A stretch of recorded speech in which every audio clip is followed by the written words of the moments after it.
हर कहानी में एक नायक होता है और एक खलनायक, जो कि उस कहानी के मुख्य किरदार होते हैं।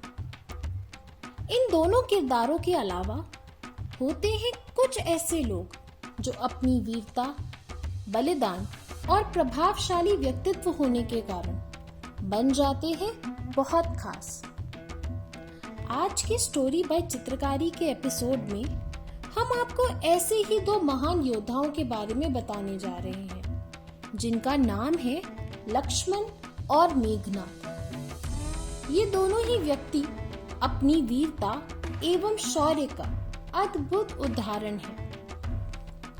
ये बात आपको सुनकर बहुत आश्चर्य हो सकता है कि लक्ष्मण जी और रावण संबंधी थे।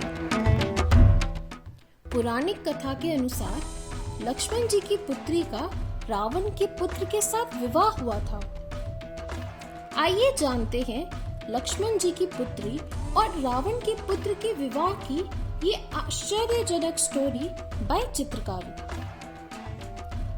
रावण और मंदोदरी ने एक वीर पुत्र को जन्म दिया था, जिसका नाम मेघनाद था। माना जाता है जन्म लेते ही मेघनाद के मुख से रोने की नहीं, बल्कि मेघों के गरजने की आवाज आई थी। इसी कारण रावण ने अपने पुत्र का नाम मेघनाद रखा था। इंद्र पर विजय प्राप्त करने के कारण मेघनाद को इंद्रजीत भी कहा जाता है।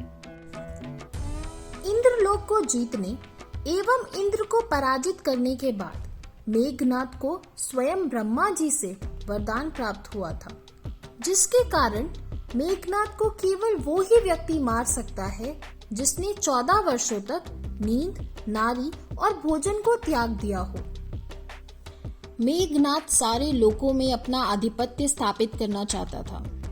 सारी दुनिया को जीतने के उद्देश्य से जब मेघनाद नागलोक पहुंचा, तो नागलोक के राजा वासुकी और मेघनाद में भीषण युद्ध हुआ।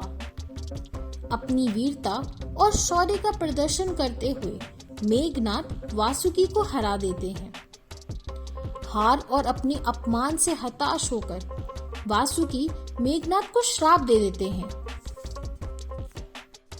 मेघनाद, तेरा सर्वनाश दुनिया के सबसे शक्तिशाली नाग मेरे भ्राता शेषनाग के द्वारा ही होगा। मेरे और नागलोक के अपमान का बदला अब स्वयं शेषनाग ही लेंगे।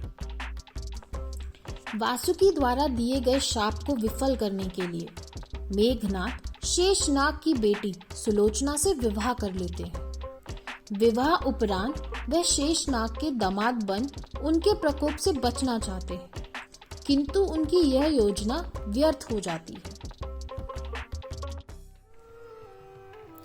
इतिहास साक्षी है, शेषनाग ने विष्णु जी के हर अवतार में उनका साथ दिया है।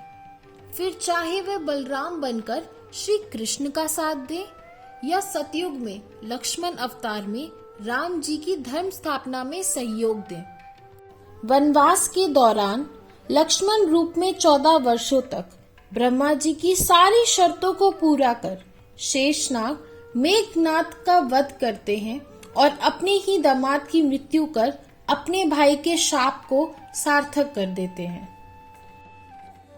माइथोलॉजी की ऐसी छोटी छोटी इंटरेस्टिंग स्टोरीज जानने के लिए सब्सक्राइब करें मनायता को। #स्टोरी बाय चित्रकारी।